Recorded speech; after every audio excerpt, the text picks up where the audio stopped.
Tonight on Canon and Cogito, have we lost what made gaming fun? Was the golden age of consoles already behind us? And who's really responsible for where the industry's gone? The developers or the fans? Let's get into it.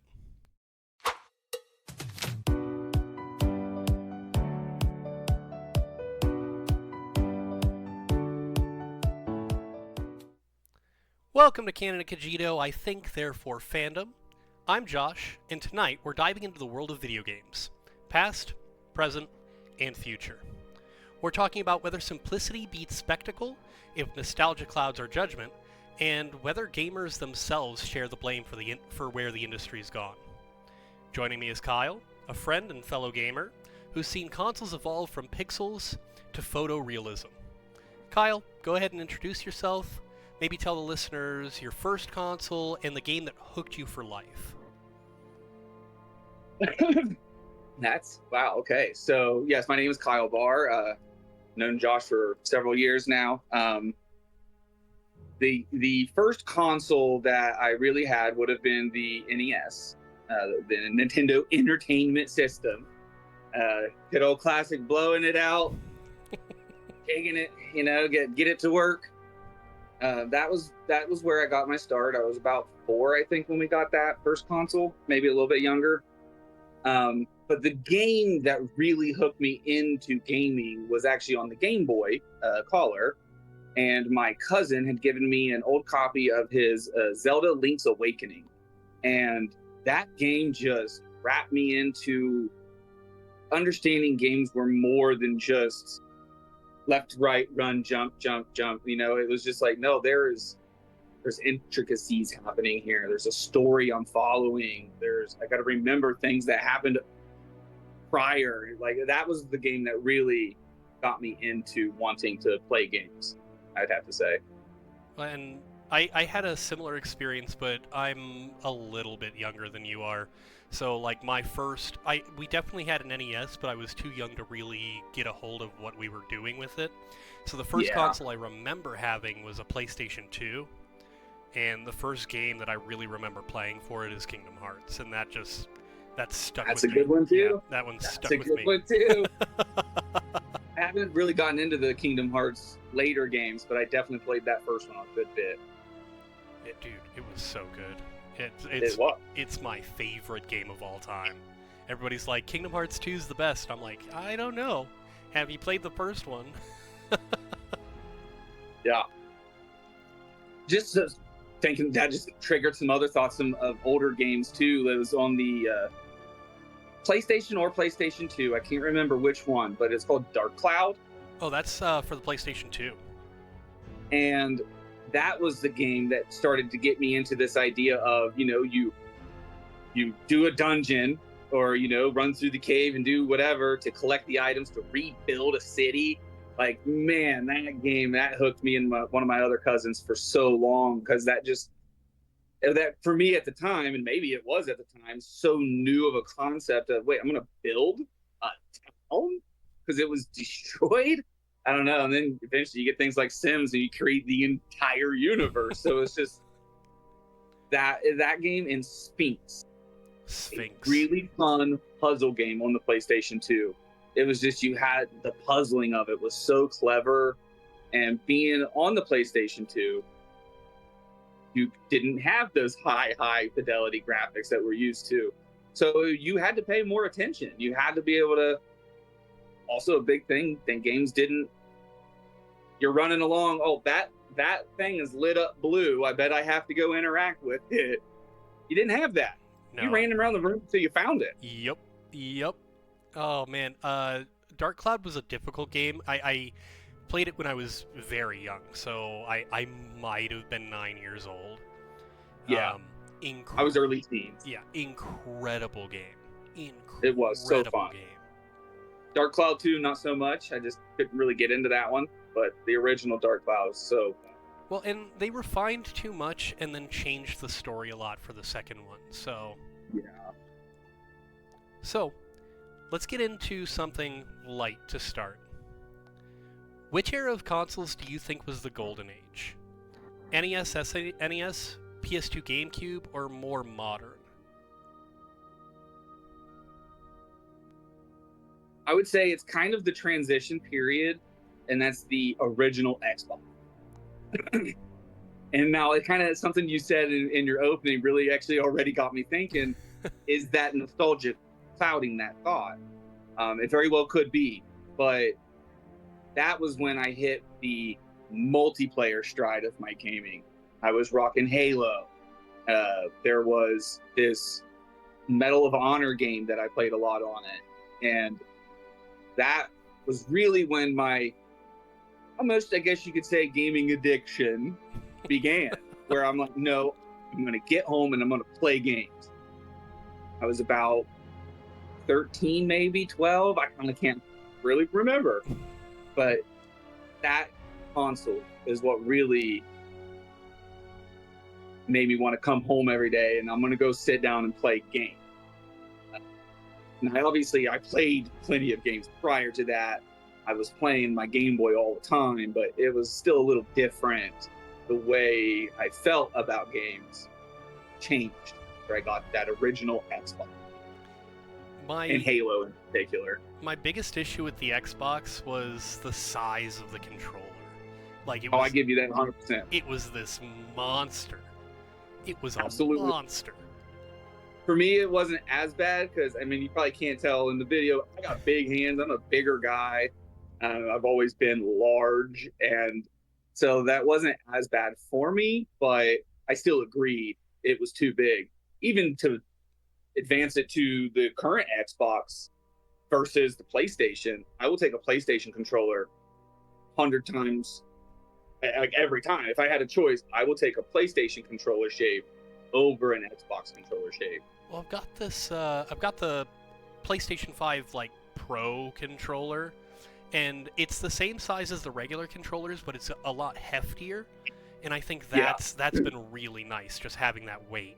Yeah, the weight is something, because I have for the Xbox, I have the Elite controller that they have. My wife got it for me for Christmas one year, and I really do like playing with it too. But it does still have that. It's bigger. It's I don't know. It's bulkier. Yep. Where the PlayStation controller, even with my bigger hands, it doesn't feel small. I don't cramp up. So like, yeah, I do really like that Elite controller, but still just kind of too big. So, do you think each era has its own like gold in different genres? Like console or game? Consoles. You know, it's kind of hard, because I will say the nostalgia for this one will alter this question, because until I lived in Colorado and met you, I had never actually owned a PlayStation myself. My brother always had PlayStation, but I always had Xbox. But now I always have both. And at this current moment, the PS5 is hooked up and my Xbox is stored somewhere in my bedroom. Like, I don't even have it plugged in. But it's also because I have the computer and I can play most of those games on the computer. I don't really need the Xbox console. Yep. So why have them both set up? So I would probably lean towards the Xbox each time going through, but that's really not a fair comparison because I didn't play enough PlayStation to judge it.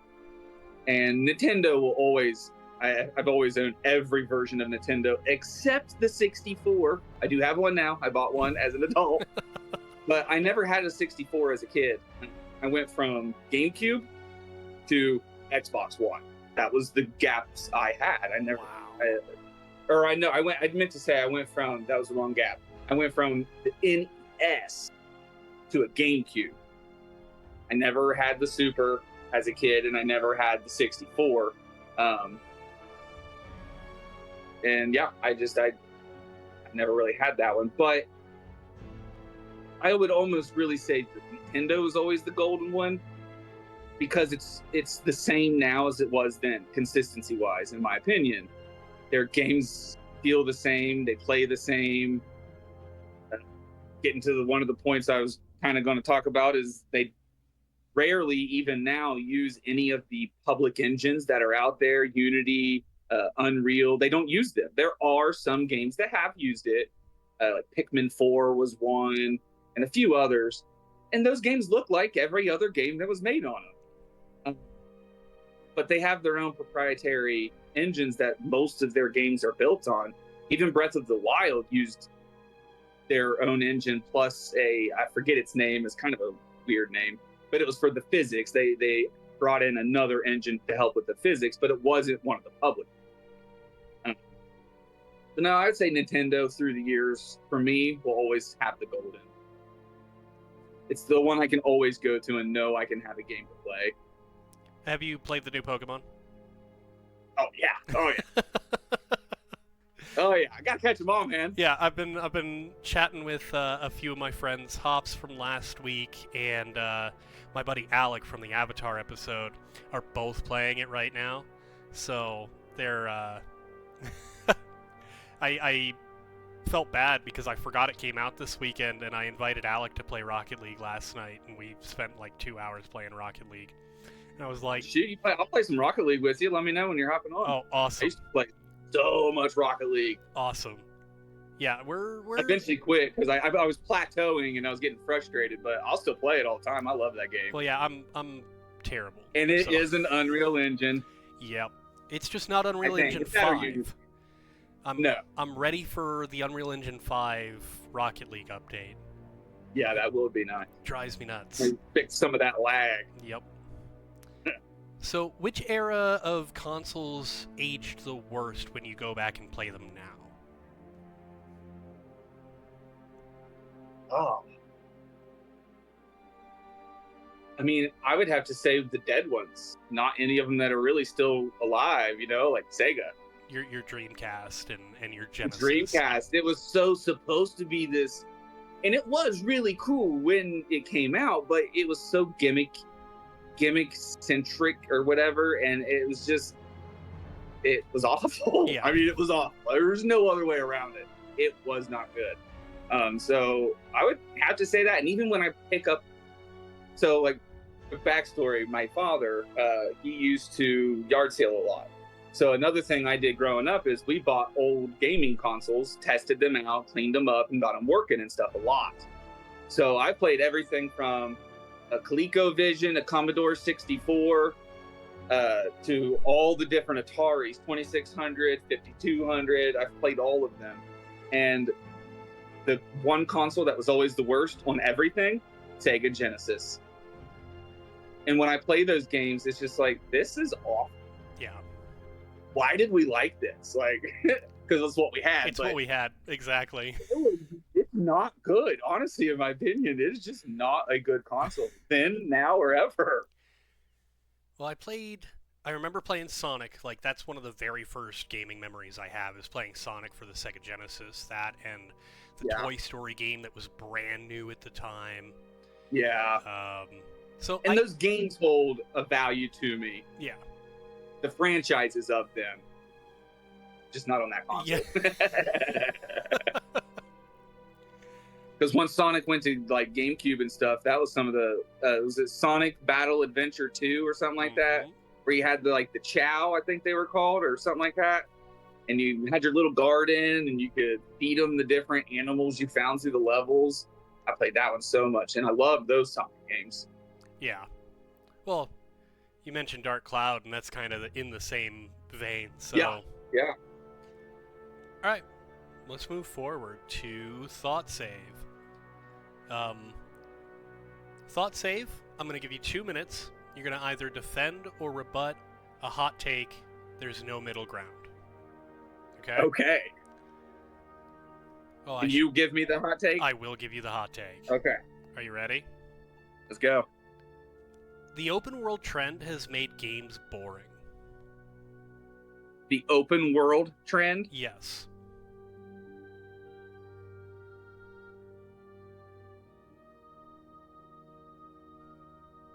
I'm going to have to disagree that it has not made them boring.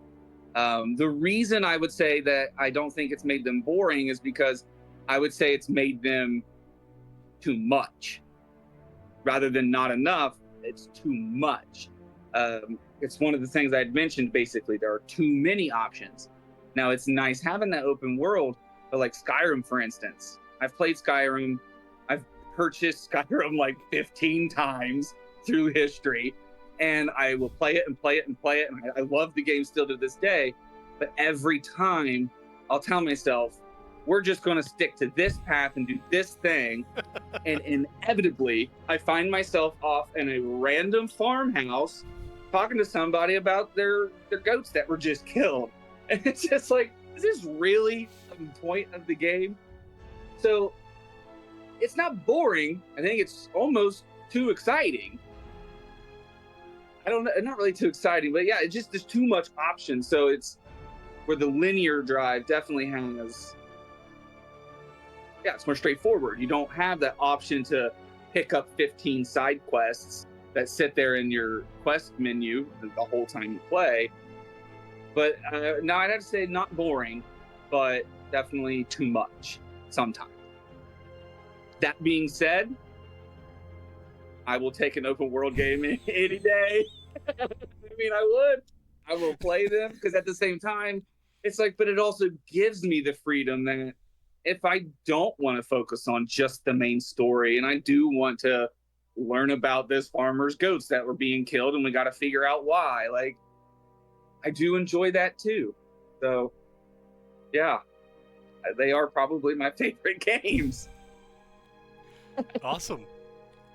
So let's dig into it a little bit more. Is it really like the freedom that open world games offer that attract you to them, or is it the fact that that's all we have right now? That is a very good question. It is probably because that is the big push, and that is what a lot of games are nowadays, is they are the open world. But I'd say the first open world game that I really got heavily into would be World of Warcraft. It's a massive world, especially now. But I played it in vanilla 2 weeks after it came out. Yep. I was sitting down at the computer playing it. And it was still massive then. I mean, you had 2 whole continents. You couldn't just fast travel to get there. You had to know the special portal to get across. You had to have ran there and spent the 20 minutes to run to the flight path. And so I think that kind of, it slowed it down, and it made it feel a bit more linear because it was so new to me at the time. I didn't want to go off, because if you did, especially in that game, you might enter the wrong environment and you just went from a level 5 zone into a level 20 zone, and now you're dead and you're running all the way back to your body just to rerun somewhere else. But no, I'd say it probably has a lot to do with, not solely, but a lot to do with the fact that it is a lot of the option that we are given these days.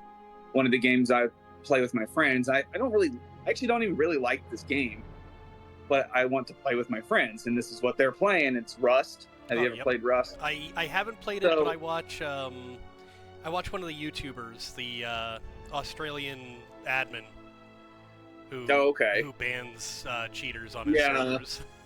I like those videos too. There's also this one guy. It's all about chill vibe. He just makes it like a cozy experience while he talks to you. I think he's British. I don't know, but it's an open world. You can just run around top to bottom across the whole map, and that game's brutal for other reasons than just being open world. But it's just, no, I would almost rather it, like, no, give me, here's the objective, like, build this, that's your objective. Like, there are 0 objectives, 0 quests. You just turn it on and start building bases and raiding other people's bases. Like, now let's make it a little more like something. You're just like open. Like, here it is. Do whatever. Like, give me some guidance. Well, and I don't think Rust exists without Minecraft. Like, Minecraft is the first real sandbox I can remember becoming popular. Absolutely. So I don't think Rust ever makes it to where it is without Minecraft. Same with Ark. Yep. Rust. There's a newer one that's similar to Rust I've been playing, but it's not online with other people. You can have friends play with you, but you're teammates, and there's no PvP involved. It's called Icarus. Okay. It's very similar to Rust, but it has missions and objectives, and it actually is interesting. It started off not so open world. It was session-based gaming, where it was just, we're going to go in, play this mission. As soon as it's done, the whole thing resets, and you just got to pick another one and play it. Well, the people were screaming for open world, so they made it. And that actually is what I was playing, is the open world one. But it gives you those same missions in an open world type of setting. And there's like 5 different environments that you could, like desert, ice, wetlands, that type of thing. But it's like, your first mission is to build this device, and it's going to let you get more missions. So you do that, and then you go to the more missions, and then it gives you an objective. So when it comes to open world games, I don't like ones that just throw you in. No, that's not true. I love Minecraft, and it just throws you in. It has no quests or objectives. It does if you know what they are, but it does not tell you what they are. Right. You have to just know them.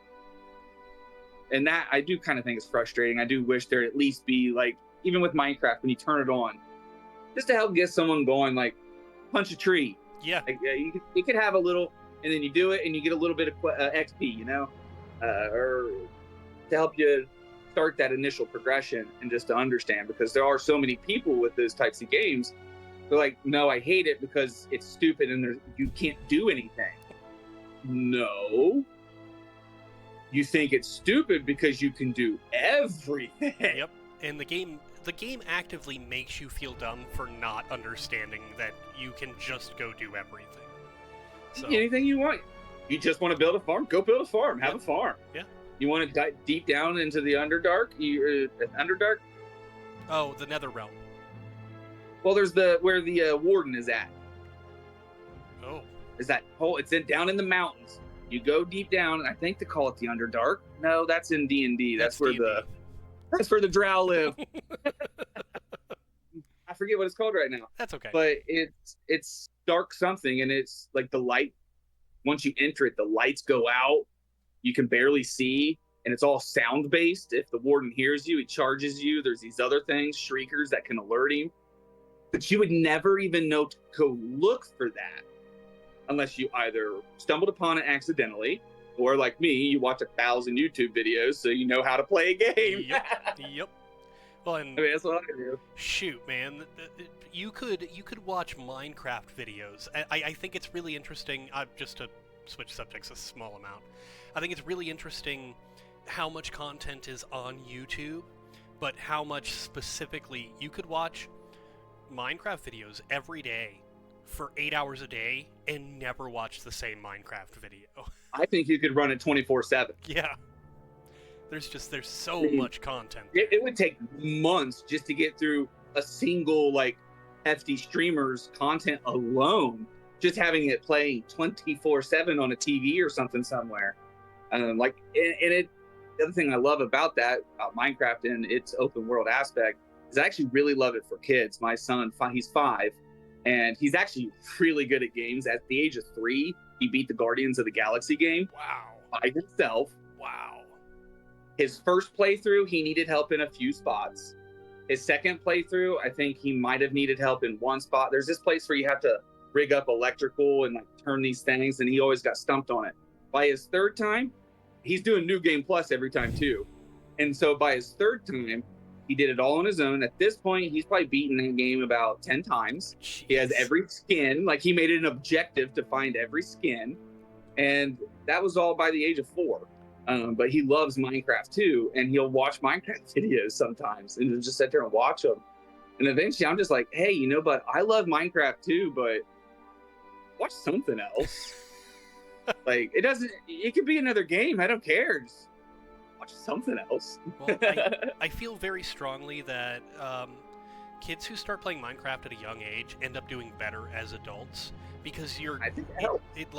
you start to understand not only how the natural world works, but how computers work. Like, it's such Yes. a cool system. And if you can get the basic concept of redstone, you can understand electricity, and programming and stuff. I mean, there was the one guy who built an entire computer inside Minecraft with a keyboard and mouse and everything, I remember this. all on redstone. Like, that's insane. You can learn so much. And then, like, they have their worlds, Worldcon, I forget. Every year they have a new, like, world map, and they're like planet Earth, and you can go around it, and it's educational. There are so many educational aspects to Minecraft. Yeah. I have the ancient Egyptian DLC for Minecraft, and the Greek. Because I recently bought the Dungeons and Dragons one. Oh, nice. I didn't even know they had one. Yeah, you sit down at a table to play a pen and paper game of Dungeons and Dragons that you then interact with. Like, you actually then play your character, but you start off as just like the person that sits down at a table. You're at your DM, you got your D20s. It's awesome. I'm gonna have to go get that It's fun. after we're done here. That's insane. I didn't even know that existed. Yeah, it's fun. All right, let's move forward. We're taking a long time through these, which is fine. I'm gonna keep you for way longer than I've kept any other guest if we keep going like this, though. It's too easy too. Yeah, I know it. So, I mean, I can just talk games. Yeah, and that's kind of my thing too. Is I've been gaming for so long, I can just get into it and never stop. It's such a problem. So, first critical path, first deep question we're gonna dig into. Do games like Minecraft and Stardew Valley prove that simplicity beats spectacle? Or do cutting-edge graphics still define what feels immersive? So that would be, in my opinion, it is what you're going for. I'd say if you're talking immersive with a VR experience, that's the one time I would say the graphics might be relevant, like highly relevant, to make it feel real, because that's the objective that you're trying to get into. Where something like Minecraft or Stardew Valley, because I love that game too. Actually, Stardew Valley is a game based off of an old Nintendo game that I used to play a lot, called Harvest Moon. Yep. And it's the exact same concept. I played that on the Super Nintendo. It was one of those games my dad and I looked for, because even back in the early 2000s, that game sold for $50 on eBay. It was just so sought after. But anyway, sidetrack. The simplicity of them graphically is irrelevant, because the complexity of what's actually there is immense. Both of them. Minecraft more so than Stardew, but even Stardew, I've been playing it since about it came out, and I just recently did a 4 or 5 year run, or I can't remember how long I made it in, but I was finding out new things even still. Like, there's like so much to do, and you can finish everything in your main space, and then you got this whole desert you can go do things in. Then there's the whole island you can go do stuff in, whole new house. Like, there's actually so much, and the graphics don't hurt it at all whatsoever. You could make those games high graphics, and I would probably still choose the pixely one to play. Stardew Valley has quickly, since I picked it up, has quickly become one of my favorite games. Good game. And I think the most amazing thing about it is Eric Barone has done the entire game essentially by himself since its release. Like, that's Concerned Ape himself. That's his. Yeah. I didn't know his real name. Yeah, Concerned Ape has done almost the entire game by himself. Yeah, I didn't know that. Yes. So I'm very excited for Haunted Chocolatier, which is his sequel game, and it looks just like Stardew Valley. It's going to play just like Stardew Valley, except you're going to be running a chocolate factory. Interesting. I'm really looking forward to that. I actually haven't even heard of this one yet. It's not even an alpha release yet because he's been so busy working on Stardew that we haven't even gotten like an alpha release, and he was fundraising for this like back in 2019.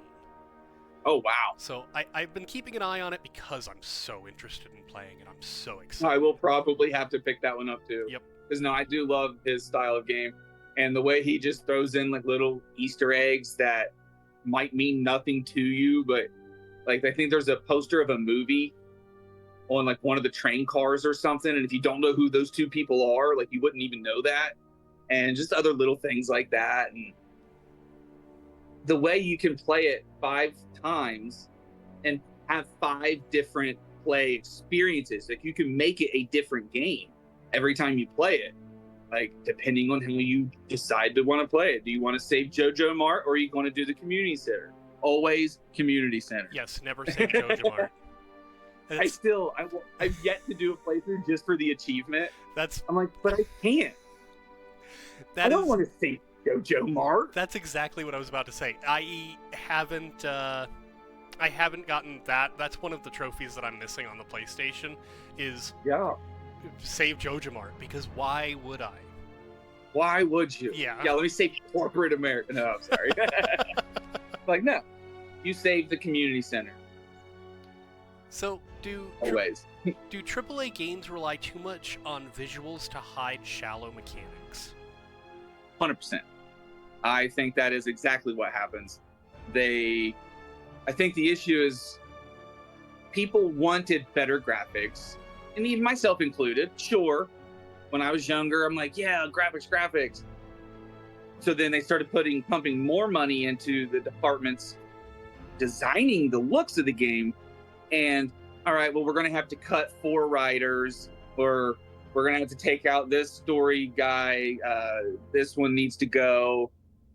And I think they stripped out too much of the other stuff. When I was asking for graphics, I wanted what I had plus graphics. Yeah. But in my opinion, it's definitely not gone that way. I don't really know of any game that I feel has the graphics, like high-end, good-looking graphics, and is still able to have a compelling story. And then you don't have to have a unique mechanic, so to speak, but more than just the same as every game that's out there. It's jump with this, slide with that. The way you jump over is going to look the same in every game. That tree over there is the same tree that was in that game over there. I mean, because they're just all pulling from the same assets from Unity and Unreal. So it's like, no, the graphics being such a focus has 100% destroyed the quality of every game. So the 2 games that come distinctly to mind when we talk about you can't have a compelling story and good graphics are 2 games that are both made by independent producers that look incredible, but they're Baldur's Gate 3 and Clair Obscura Expedition 33. Okay, I have not been able to play either one of these games yet. I haven't been able to buy them, unfortunately. I will soon. I really want to play. I mean, I love D&D. I gotta play Baldur's Gate. I mean, And Expedition 33, there's this other podcast I listen to, which is actually a D&D podcast. The one guy who was actually a writer for video games, he wrote Borderlands 2. He wrote most of the game. You're listening to Dungeons and Daddies. Oh, sorry, I don't know if I can say that. Yeah, you're fine. No, I don't just listen to Dungeons and Daddies. I go to sleep to it. Yep. I've listened to every episode an innumerable amount of times. I'm on their Patreon. Yep. And I went so far as I started looking up Rocket Jump. I watched Rocket Jump the show with Freddie Wong. Dude. And then they have Dimension 404, Video Game High School. They actually, Freddie and Matt just had a movie drop 2 days ago. I have it on YouTube. He did his Kung Fu movie. That's so awesome that you knew what I was talking about. Well, Anthony Burgess. since we didn't name drop him, Anthony Birch is the guy who wrote those games. Which, and I love all of them. all hail Dungeons and Daddies. That's the reason this started, essentially. That is so cool. Yeah, they're the reason this show exists at all. That's awesome. I love everything Rocket Jump has done, essentially since the beginning. I've been listening to Dungeons and Daddies since before the time skip in season 1. So I heard the original episode 2, and then we get all the way through. And yes, same. I was like 30 episodes behind where they were actively coming out. I think we started this at the same time. It was when I was working in the library. Yep. I also cleaned the libraries afterwards. And I just pop in my AirPods and walk around because I cleaned like all the libraries in the whole county. And that is so funny. And I listened to Dungeons and Daddies and I just got obsessed with them.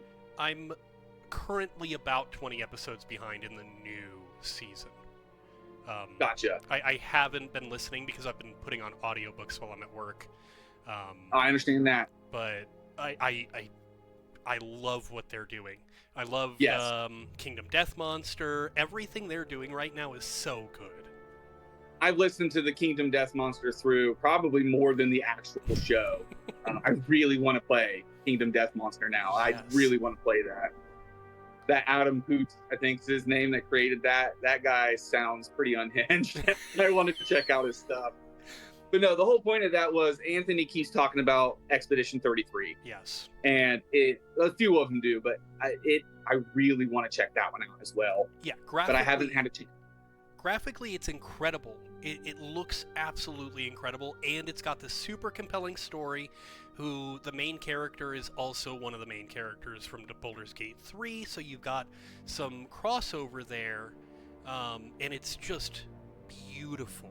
The story's incredible, and the game looks incredible. I'm always so impressed with how the game looks. And the story concept sounds really unique and cool to me. Something I was you can only live to 33. Is that what it is? So every year the number changes, and everybody that age gets killed. Gotcha. And so you're off to go prevent this from happening because you and everybody in your group is 33 years old. Gotcha. Okay. Yeah, I know the concept sounds so cool too. Yeah. And I am excited to play that one. So I will definitely make a note I'm going to go ahead and actually literally make a note to make sure I actually do get those. Yes. They're the best games in the last 5 years, in my personal opinion. Because I've been hearing so much about them, and I really do want to check those out. All right. Moving forward, I'm going to pass the mic over to you. This is where you get to bring a wild theory or something you've always believed about video games. Doesn't matter if it's deep, ridiculous, or both. Lay it out. We'll see how it holds up. Well, you listen to Dungeons and Daddies, this might sound a little familiar to you because I couldn't believe it when they started talking about it. It's something I've always felt. 60 frames per second does not matter. If you're playing online multiplayer, I can give it to you there because if that other person is playing it and you're not, yes, I can acknowledge there's a slight difference there. Any non-multiplayer game is 100% irrelevant to be at 60 frames. And there are just so many people that they'll see a game that's like, oh, it only comes in 30 FPS. Well, I'm not even going to pick it up. Well, then you're an idiot that's missing out on a potentially great game. A lot of them. Like, at least try it. It does not matter. Like, so games putting that FPS counter on the screen anywhere. It's like, no, take that out. It's not relevant. And that just goes to the whole thing that I think that graphics aren't relevant for a good game in any way, shape, or form. We can go all the way back to a game with zero graphics, Zork, the original text-based game. I've spent hours typing through Zork, and there's not even a screen. I've taken a piece of paper and I've drawn out a slight map so I can remember directions. Where you are. But yeah, and where the heck I am. It's like, well, I went through a cave. I forget how many times I went north, but I don't need to even see the cave to be able to enjoy the game. And that's Dungeons and Dragons. There's not even anything there. We're just sitting around a table, but I feel like an adventure is happening. And I don't even need to see anything because it's all in my mind's eye. Yeah. So to push this point home, because I agree with you wholeheartedly, to push this point home, I play Assassin's Creed Odyssey. It's one of my favorite modern Assassin's Creed games. And with that, they just had a recent next-gen release for it, where they increased the frame rate from 30 to 60, and I'm not going to lie, it looks exactly the same. I can't tell any difference. Thank you. I was so nervous of what you were going to say, because it is my undying belief. No one actually sees the difference. Yeah. You just trick yourself into thinking you see the difference. You don't. The only game that I actively play that I think it makes a huge difference is an online multiplayer game in Rocket League, because I play that at 160 hertz. Yep. So maybe 127. Yep. I play it at a higher hertz than the 60 frames that I was playing on the console. Right. No, I will concede to that part of it. If you're playing online multiplayer of any kind of game, frames do matter. And I think it should just force everyone across the board, no matter multiplayer shouldn't, if your computer's better, you should be brought down to the lowest possible that's happening within the server you're playing on at that moment or that match. That's how it could get around that and just be fair. Yeah, because not everybody can afford that high-end computer or whatever. Yeah. So I think it should just cap it to whoever's the lowest. Well, or else you end up with this really weird pay-to-win structure in online gamings that aren't even free to play. You've already spent $60 on the game. It shouldn't be pay-to-win even before you buy the frickin' game. Right. No, I wholeheartedly agree with you. That game is the best example I have that just, it doesn't look any different to me. Not even... Because it's not. Yeah, and it's a beautiful game, regardless. It's a absolutely incredibly looking game, regardless of whether you have it on 30 or whether you have it on 60. Right. But you can't tell. No. And if somebody does have the ability to see that, well, then you need to go find a way to make money with that ability, because that's like a superhero level ability, in my opinion. Yeah. You're seeing something the naked eye literally can't see. Yeah. Per science, it can't see it. I mean, our brain already in everyday life, just like I just was recently talking to a friend, we're talking about how you don't see your nose. Now you can look and see your nose, but your brain filters out the noise and takes your nose out of your vision. It does the same thing all day long, every day.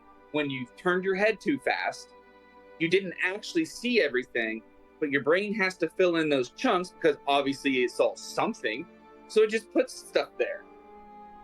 And it also does that for video games. Your brain can't actually process that fast, and so it's just throwing in fake frames of its own anyway. So if your brain is able to actually process all 60 of those frames within a single second, then you have a special ability and could get rich somehow. Yeah, I mean, the exception I think would probably be people who are professionally playing games online. Like, they've trained their eyes, they've trained their brains to be able to see these things. If it's something that you are doing that excessive, possibly, I could say possibly, yes. Because we can train our brain into doing magnificent things that it shouldn't be able to do. Right. Brains rewire themselves all the time when there's trauma. So I can see that being possible. Yeah, but I think it would have to be an active thing you're doing. I don't think passively playing video games all day long is going to do that. No. I think you actively have to like focus on something about that to actually get that to work. I agree wholeheartedly. There's no reason. And I feel like, for me at least, that makes me sick in games more often than not, is when they move too quickly, when the frames move too quickly. Like, I never used to have an issue when everything was capped at 30 frames, but now everything's gone up to 60 and 120 frames, and I get motion sickness. Yeah. I mean, that when the VRs first started coming out, I knew it was going to happen, and sure enough, I put one on, and I felt sick. Yeah. My buddy just came over a few weeks ago, and he has the MetaQuest 3, I think it's what he has. And they've adjusted that. That weirdness has been corrected graphically. Awesome. And I played a couple different games. One was The Room, which is actually a game I played on the iPad. Such a fun puzzle game. But they had a VR version of it. And then just some random first-person shooter type thing, just because I wanted to experience it. And I didn't feel sick, weird, or anything. I was like, no, that actually felt pretty good. That's awesome. So even they recognize that we can't let the VR blur and look like someone's real vision. Because when someone sees their real vision through a screen all on their eyes, they get sick. Oh, yeah. Oh, for sure. Like, we stop it. So they adjusted, and it doesn't make as many people. I'm sure there are still people that would get sick from it, but it doesn't give people vertigo like it used to, because they realized. Yeah. That's what, like, when I took a large break from gaming as well, was these games. I really wanted to play Horizon Zero Dawn. Yeah, and like, it just made me sick. I don't know if it was the vibrant colors, if it was the frames per second. That's unfortunate. See, that is one of those games where, I kind of forgot about that one. It looks great, I think, and it has a really cool story, but it looks great probably more because of the vibrant colors rather than high graphic content. I mean, like, it's good graphics. Yeah. But it's also just very pretty. I don't know if that's... Yeah, that's a great word. Pretty. And I do like it. And that's actually a really fun game. Yeah, I really wanted to play it, and it made me so sick. There's probably a setting that you could probably tweak, like a colorblind type setting that will adjust the colors. Yeah, I'll have to go through. For a colorblind person, and it might help. I'll have to go through and look at it again. I couldn't even make it to, like, through the opening cutscene. Like, it was so bad. That's unfortunate. Cool. Do we call old games better because of nostalgia, or were they actually stronger designs? And was gaming really better back then, or do our memories trick us into believing that? Yeah, honestly, this actually wasn't something I said already that I even really thought about until you said it in your opener. And 100% our brains trick us to an extent. Some of the games I go back and play, and it's just like, well, this is a very stupid, boring game. Other ones, like Link's Awakening, I go back and play, I'm like, this is just as great as I remember. Mm-hmm. Or was it Oracle of Seasons and Oracle of Ages with Legend of Zelda? They are just as fun. I recently did an Ages playthrough because I grew up with Seasons, and there were the two games, and you could have the secrets, and they transferred. There was supposed to be a third game, the Oracle of Secrets, that was going to combine storylines from both of them with a code. That would have been so cool, but it just became too much, and they couldn't make it work right. But so I recently did an Ages playthrough, and it was just as fun as an adult as it was as a kid. It was just as fun. But that's because the Zelda games, unfortunately not including Breath of the Wild, and I've actually not played Tears of the Kingdom, they kind of got away from what I feel is the core of Zelda games. Um, they're still fun games in their own right. Don't get me wrong, but it doesn't. I don't feel like it's a Zelda game the same as I feel like any other top-down Zelda. Like I want to be looking at the top or the old 3D graphics. Like those feel like Zelda games, but the open world kind of ruined that with Breath of the Wild. Um, but I would definitely say that our brains are tricked with certain games because we just had so much fun playing them as kids because they were easy to play. So we remember playing them a bunch because they were easy. And then you go back as an adult and it's like, I can't think of one off the top of my head right now, but then they're not as fun. Then you can pick up Donkey Kong Country from the Super Nintendo and it's just fun. Oh, man. You can pick up Super Mario 64, which I've played on emulators and stuff since, and it's a fun game. Yes, or Mario Sunshine. That was a big one I played on the GameCube. The one thing I'll say is I was able to deal with some of the janky controls more so when I was a kid than I am as an adult. As an adult, it's like, no, fix it.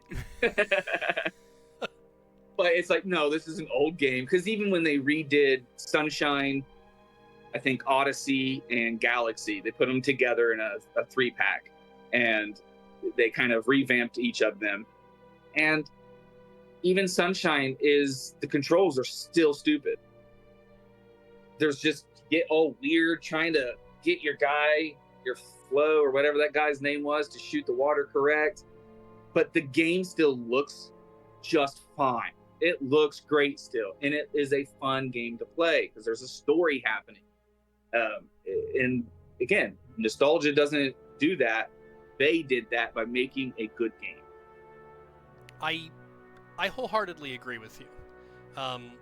One of the examples I would come up with for nostalgia being kind of a shading what I remember about the games is the original Neverwinter Nights for the computer. I played it a lot when I was young, and I had a really good time with it, and they have since released enhanced editions. And, I mean, it's D&D 3.0, which is great.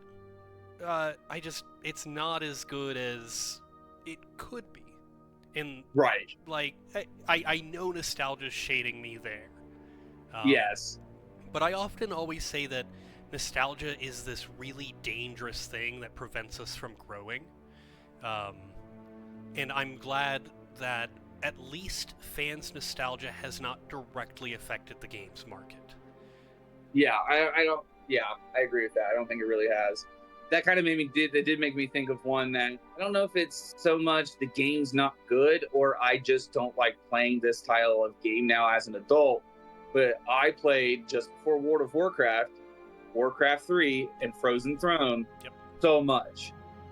Now I was doing mostly at the end there. I was doing custom games, and I actually played Risk. Yep. That was built inside Warcraft 3, but I still loved playing those games. I recently got not recently. It's been a couple years now when they came out with Reforged, the remaster of the Warcraft 3 games. I did not enjoy it at all. I'm like, this is just not fun. And I don't know if that's a comment to the game or me, but I did not enjoy playing them. I didn't. I actually think that Reforged was a bad remake. Okay. Well, maybe that was the issue. I love Warcraft 3. Like, I don't have it downloaded right this second, but I own it. It's in my BattleNet. Yeah. And I loved playing it in the old days, and I never bought Reforged because I liked the way the game looked. I liked the way the game played before. And I go back to play it after Reforged came out, and all of the graphics have been updated regardless of whether you bought Reforged or not. So I did not have a good time when I went back to play it. Interesting. So I actually think Reforged was just a bad remake. That very well could be. Those definitely happen. Yeah, it's unfortunate. So, did graphical limitations force creativity, or did it just keep things simple because we were running on 64 bits? And I think it forced it, because if you're not being drawn into the game because it looks good, there's only one other reason you're going to play the game.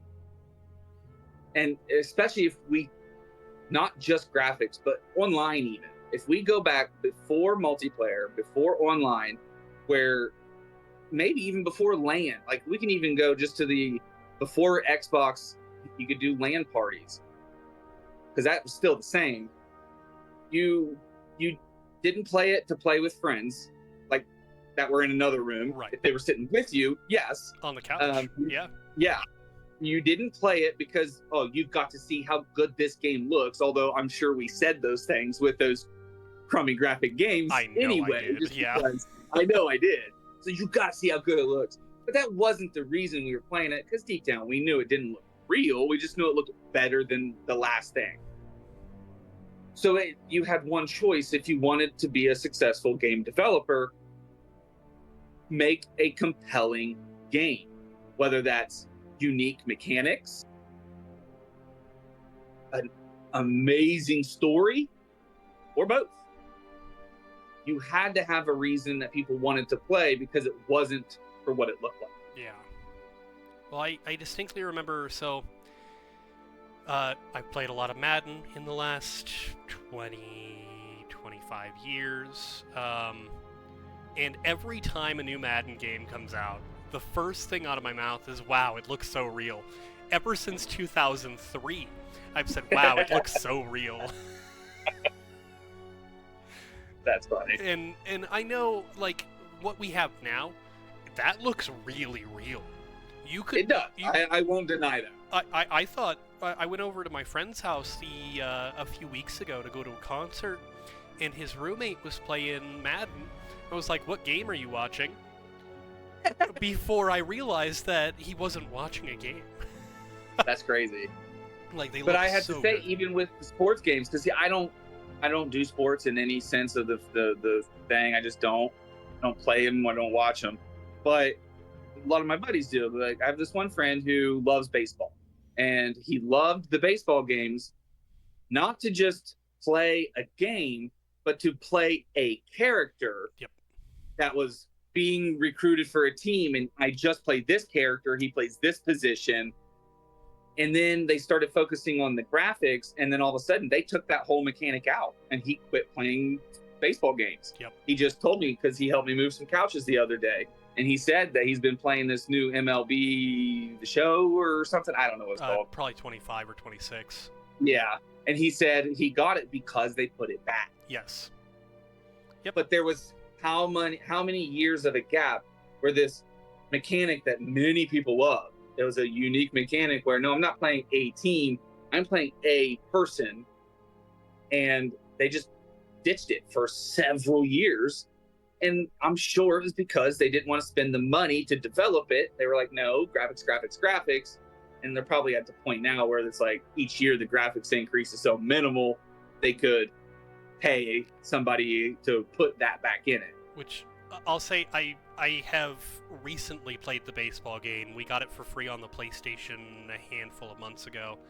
And oh, nice. My roommate came into the room and said, what game are you watching? Because they look that good. They are incredible that is looking. Crazy. But that's crazy. That's also why I play sports games, is because I like to play a character, put them into that world, and kind of experiment with what they're doing. So I probably would have stopped playing it if that wasn't there. Even I could probably get into a sports game, because that makes it, no, that's an RPG. Yep. Yep. That's no longer a sports game. I'm playing an RPG, and in order to level up, I have to play baseball. Yep. And oh man, the game was a ton of fun. The game is a ton of fun, and the graphics are just a plus there, because that should look real. Those games should look photorealistic. They're based on real life. Nothing else should look photorealistic. I think that's why Borderlands does so good, is because they switched from this photorealism when it was going to come out to this cartoon-style comic book. And I love that style. Yes. I never know what to call it. I'm glad you said exactly what I would have said. This cartoony comic book. Yep. I don't know what to call it. I'm sure it has a name, but hand-drawn? It's not. Because there's been a few other games that I've played through the years that did that same style before and after them, and I've always liked those games graphically. Yeah, because they do look appealing to me. and they're so much fun. Oh my gosh, I haven't played the new Borderlands. I'm probably not gonna get it. No, I haven't played Borderlands since 2, Yeah, which and I probably won't.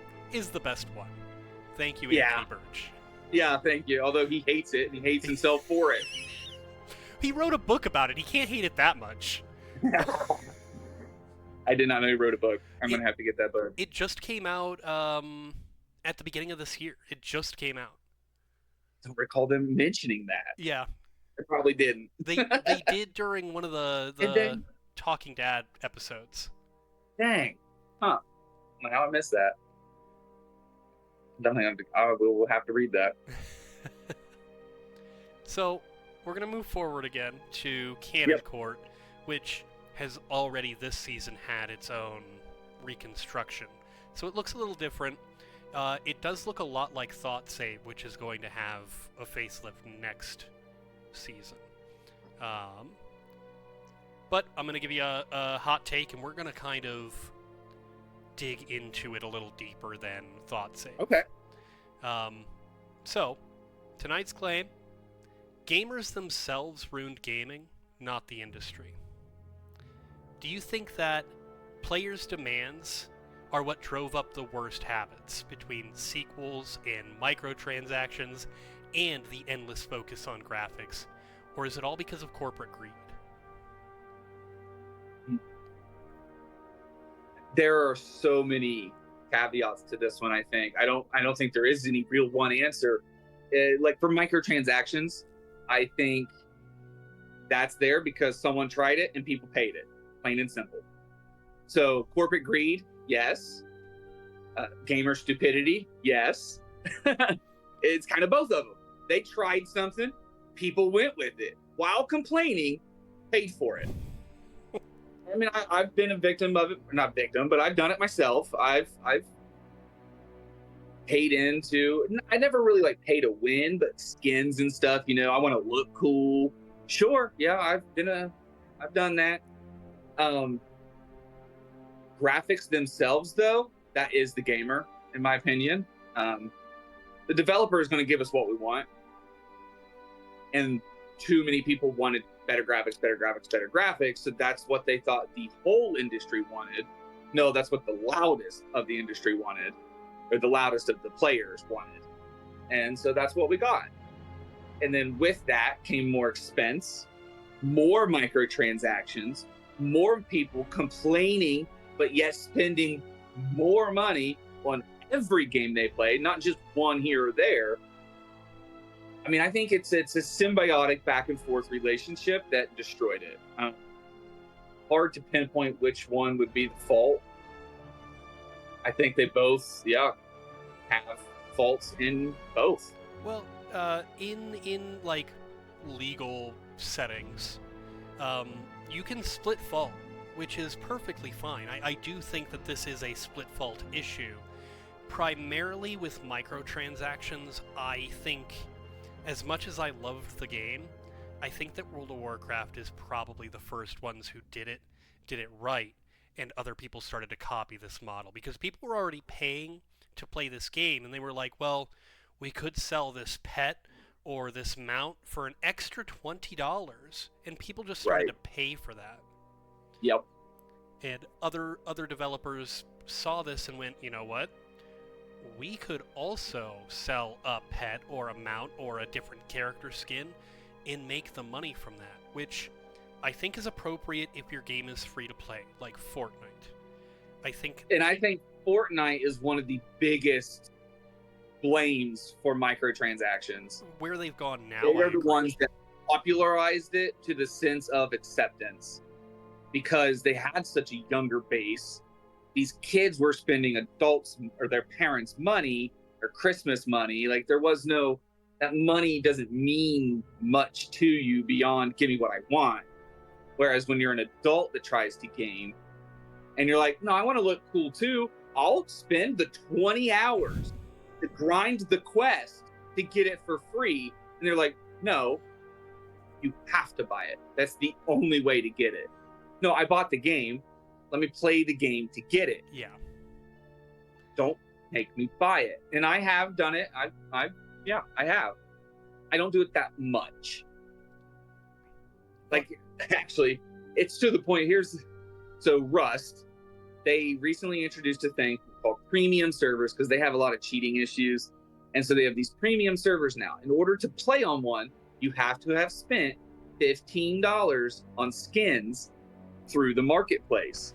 And so my buddies moved to this premium, and I was like, oh, at first I was like, I can't join. And then we figured out that's why. And I had spent $5 apparently, and I don't even remember doing that. But it was like, no, you have to spend another $10 if you want to play on this server with your friends. And I just told them, I'm not. Yeah. I am not doing it right now. I'm going back to work, but I currently am not. So no, I can't pay that money. And one of my friends said, hey, I just sent you the gift card through Steam. So he was so okay with it. He paid for my microtransactions. And that's it. It's a different aspect to it. It's like, no, it's not even taking just money for yourself. Now it's encouraging, here, let me give you $10 because we want you to play with us, but I understand why you wouldn't pay that money. Well, and I think I agree that Fortnite is the reason it's so widely accepted now.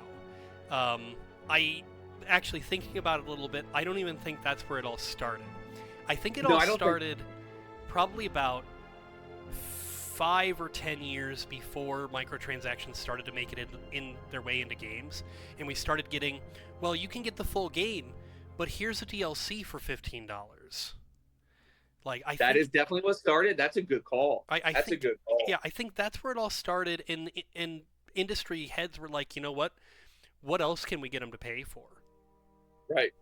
Oh, we can get them to pay for the whole game across 4 updates. Used to, we would have just given them the whole game, but now we're just going to break it up. We're going to call it DLC. Yep. People love acronyms. It'll get them all to do it. That's what microtransactions is missing. They needed a really catchy acronym for it. Yeah. They're the MTCs, man. Just get the MTCs. Honestly, don't start it. Take that out of the universe. Do not start it. Because it works, man. I know. That sounded accurate. But people are gonna buy it anyways. There's nothing I can do today to prevent people. I think European Gaming Commission has to come in and do something if we want to see any of this change, because the United States isn't going to do anything about it. They've proved that year after year. The only reason things have changed at all in the industry for the better of the fans is because of the European Gaming Commission. And then it's not directly, but I think another aspect of this too then is buying a digital game is not buying a game. Like, you don't own it anymore. Used to, a digital game, I still owned it. Now I can't even own it. Now, if your server shut down, the game I paid you $60 for is gone. And they've just gotten people to the point where they can we accept that as reality. Like, no, you can take this back from me. What? No, I paid you for it. I own it. But you don't. You got temporary license to play it. Were you watching the Stop Killing Games initiative when it was going around? Huh. So that's exactly what this initiative intends to combat, is when developers decide that they can no longer fund the game. Stop Killing Games says, no, you have to leave the game in a working condition. Like, you don't really have to support servers. You can allow people to make private servers, but you have to leave the game in a working condition when you decide to stop supporting it. Yeah. There was a lot of pushback on it, especially in the States, but I think it got enough signatures in Europe to be in front of the European Gaming Commission. So this might be something that we see change within the next 5 to 10 years. I hope so, because that's not right. Yeah, I mean, Imagine they just shut down World of Warcraft someday. And people are paying for those games. Not only are they paying for those games, they're paying $15 a month to access those games. Like if That's why I don't play WoW anymore. Yeah, that's why I don't play WoW. Like I'll play when the next DLC or the next expansion comes out. Same. And that's pretty much it. Because I'll buy a month and then I'll be done. Yep, I played The War Within. I'll play the next one because I'm invested in that story. I'll finish the story and then I'll probably stop paying for it. It's kind of like Destiny too. The only reason I own all the expansions is because they just did a crazy sale where they were all on sale for like $30, and I'm like, well, this is like $200 value. Yeah, I'm gonna grab this for $30. I bought the new one because here in a little over a month, they're starting the Star Wars DLC, Renegades, and I saw that they were doing this, and I was like, well, I definitely want that stuff. Yeah. Yeah. So, would the industry change if gamers actually voted with their wallets? If they stopped paying these microtransactions and stopped paying for DLCs, would we start getting complete games and ways to earn these skins and special stuff within the game? 100%, I believe so, yes. Because if they're not making money on it, they're not going to do it. That is the way of life. That is the corporate way. If it does not make money, it goes away. Yeah. If it makes money, then we do more of it. Yep. And so if everyone legitimately stopped paying for DLCs and microtransactions, they would be gone. Now, do I think they would put those things into the game as earnable content? Some might. I don't think all would. I think others would see that as just cut it out, fire that entire department. We're done making all that stuff. Here's the game. Moving on. Yep, go away. We're gonna produce another one in 6 months so that you have to pay another $60 instead of once a year, so that you have to pay $60. They would find a way to loophole around it for themselves, and that's what they would be. Is they would just release a new game every few months. And they're like, oh no, this is a whole new game. But it ties in directly right from the ending of the last game. Yep. Oh, okay, you mean DLC? Yeah, it's too ingrained in gaming culture now. I don't think DLCs will go anywhere. It's too ingrained. And if the original game purchased is still a full game, I am actually okay with DLC. Agreed. There are some games. Now this wasn't DLC, but it took them like 3 years to get this game right. No Man's Sky. Yes. Such a fun game, and I played the heck out of it when I first got it. But then I was like, okay, there's really not much to do. And now you look at the game, and it's a completely different game. But you can still play that with the originally purchased game. But it's the same kind of concept. It's like you took too long, and I no longer want to play the game.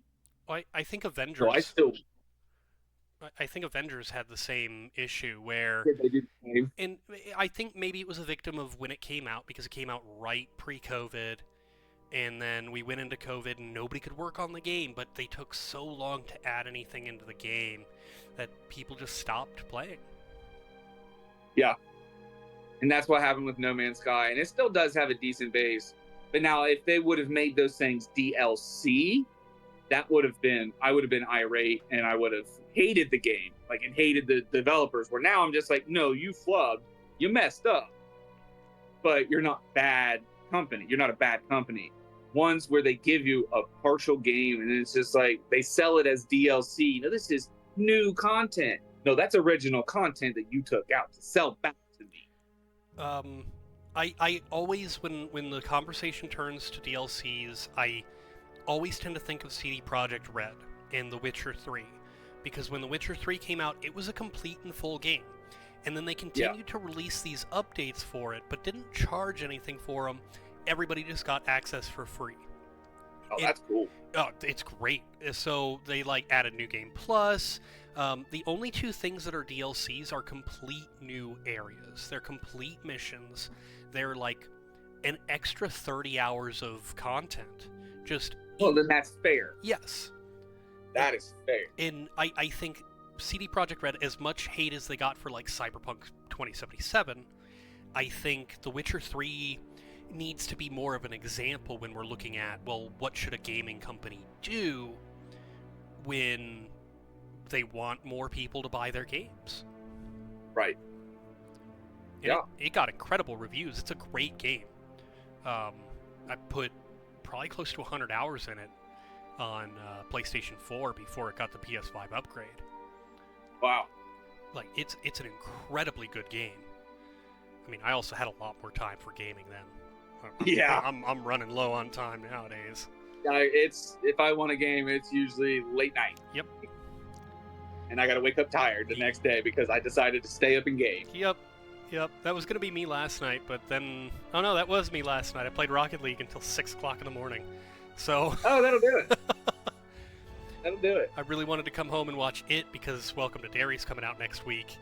Oh, I can't wait for that. Oh, me neither. I'm so excited. So, it's fair to blame the consumer here, at least 100%. Partially. Yeah, because you can't fault a company for trying to make money. You can fault a consumer for buying it. Yeah. I mean, if we just never did it in the first place, they would have gone away right from the start. That's DLC and a microtransaction, but this is more so the microtransactions. DLC was so cool when it came out. It was so cool. It was. The microtransactions get you because of the micro. It's a $1, it's $5. Yep. Yeah, here, there, and everywhere. Not anymore. I mean, Epic Games... Yeah, that's true. Epic Games is terrible about it with Fortnite and Rocket League. A goal explosion costs you $20 in Rocket League. Like, wow. Yeah, it's insane. Their microtransactions are out of control. That's ridiculous. All right, we better keep moving forward. Yeah. Is innovation in gaming more about business strategy than creative vision? Are we seeing new ideas because of art, or just because companies need to sell the next console? They need to sell the next console. Unless we're talking indie developers. They are there for creative collaboration with themselves, other companies, just their own developers within. That's the only time you ever see true creative games or indie games. Any mainstream game, your Call of Duties, your Fortnite, even the Battlefield game, Rocket League, even unfortunately. Now, yeah. Any of these mainline games, they're business models, and they're nothing more than that, and they never will be anything more than that. It's just a strategy to make money for a company. That's it. And that's what disappoints me so much about Rocket League, because when it originally came out, Psyonix was an independent gaming studio. And it was an incredible game. It was groundbreaking. People had a great time with it. And now it's just one of these, what are we even doing here? Like, what are we even doing here? So, do gimmicks like VR, motion controls, or cloud gaming push progress or distract from it? Well, to cloud gaming, personally, I don't really know about it, because to me it just never plays correctly whenever I have tried it. So I just don't interact with it in any sense. What were the other things you said? VR and motion controls. So I like the idea of VR. Ready Player One is one of my favorite books, and it's just, I love the idea of that. Now I want it to be more like in Ready Player 2, where they just have this little like crown they put on. There's no screen, it just right into your brain. There's some Black Mirror episodes, if you ever watched that show, where they have that same thing. They just have that little thing, that is where I want VR to be. But I like the idea of VR. I think it's super cool.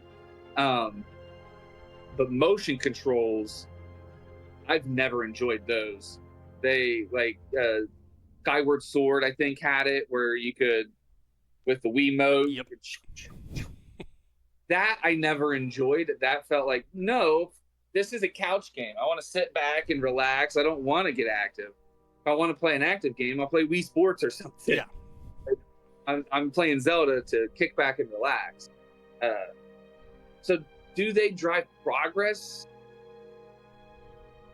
I would say yes, but not on any grand scale. I would imagine each one of them are just kind of little cherry on top type things. They're not the end all be all thing that's going to make or break a company, whether they do it or don't do it. It's just one of those things they could say, yeah, well, we also have these. You have these options. So I guess it probably drives progress in a sense, but not in any great, Deep, not any great meaningful way. No, I don't think it. I think they could get rid of all of them. Maybe not VR itself, just because that is kind of its own whole thing. The motion control and the other one, Yeah, VR. definitely are just Oh, cloud gaming. cloud. Yes, there was cloud gaming. I don't think they're necessary. I don't think they're really needed, and I don't think they bring much to the table, especially nowadays where, I mean, if someone wants to play like Call of Duty, they just pick their phone up and you can play Call of Duty. You can play Fortnite, I think, even. I don't know. Yes, you And can. all of these games are on your phone now, and you don't need it to tap into something in someone else's server. It's just like, no, it's always right there, downloaded on my device. I don't need to pull it from you. How I guess it might help with some computers if someone has a computer or just don't have the space to store it on their own. But I guess I've never done that. I'm like, no, what game am I deleting to play this next one? Yep, that's what makes the most sense to me too. Yeah. How distinctly do you remember Google Stadia? Sounds so familiar. So Google Stadia was the first. They were the first people to be like, you know what? You don't have to download games. You can just stream games from our Google Stadia, and you'd play it on your computer. It was its own, essentially, like web browser that you could play games on. And I think it did such a bad job on the release that I think it really colored everybody's opinion about cloud gaming. Now I have it for the PlayStation 5, and there are some games, like if they're small, I'm not going to do this with a 100 gig game, but if they're small games, I'll just cloud stream it. I've had a handful of issues, but usually it's because my internet's not working well. Right. But it gives you more ways for the game to not play right. And that's what I don't like. Yes. I want to play the game at its best ability. Whatever its best is, that's what I want to play it at. You're never, unless you have some killer internet, I don't think you're ever going to get that. Because it's also not just your internet. It's their servers you're relying on too. Are they updating and maintaining their systems the way they should? I don't know, probably, but are they? Maybe. If they need to save some money, that's going to be where they cut that corner. That's going to be the first thing they cut. The very first. They're like, well, now just no update to it for this year. Well, maybe it'll be just as bad now as it will next year. Maybe not right now with the popularization of AI. That might actually be jobs for people that go first, but yes. That's true. That's true. Do you think that AAA games can still take risks in order to innovate, or is it too risky because they've already got these models drawn out? Honestly, the way things are now, I would say it's probably too risky for a AAA company or game title to try anything crazy, because especially ones that aren't like a Call of Duty, something that has multiple iterations of it. If you then randomly try something out there on one of them, you're going to upset people. And unless it's killer good and you know that, you might drive people away because they're so picky about things. Like, no, I wanted a rinse and repeat game and you didn't give it to me. Because there are a lot of people that game that way and just want that rinse and repeat. No, I'm only buying the next Call of Duty because that's where everybody's going. Yeah. Like, they're all going to be playing on that one, so I got to go to it. Yeah, but I think an indie company can still take that risk. Yes. Without issue. Yes. And I agree with you. And if it's not a mainline game, let's just say like Activision makes a whole brand new something. That game could have some trial something, and it won't be so bad because you're gonna hype it up for the game, so everyone's gonna know it's coming, and people aren't set with a pre-expectation of what the game's gonna be. So those games I think could try a bit more of that, even being a AAA like company. But if it's their mainline games that's, they just redo every year or whatever, no, those games can't do anything different at this point. Yeah. They're stuck as what they are.